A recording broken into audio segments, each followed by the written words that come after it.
Pinto pa siya. So yung mga lods, meron nga pala tayong customer na Kumikita sa customer. may tama sa liig. Yan. Pero nagamot ko na siya. Ilang beses ko na sinasabi mga lods na pag may tama sa liig, maski hindi na muna patanggalan ng tari. Katulad dito, pinatanggalan ng tari. Dismayo. O kung tawagin, hilong-hilo na siya.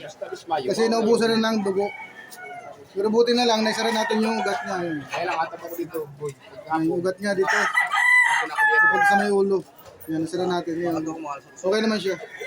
Pero dapat pinatahin muna nila bago nila itanggalan ng tari. Ay ba? Dito na ibili. So yung mulod, shoutout nga pala kay Doc James ng Muntinlupa. Ayan. Pagpunta ko ng Muntinlupa, magkikita rin tayo. Ayan, sayang lang yung ating mga million views. Yung mga sinimento natin yung paa, bali yung pakpak. Sinisipot. O dito na lang kanira oh. Ibili ko. Oo, dito na. Ibili ko lang panaram ko. Ha? Oo, ibili ko na lang dito kanira boss. Ang pumpkin ko baga na kunadaan na bago na sige.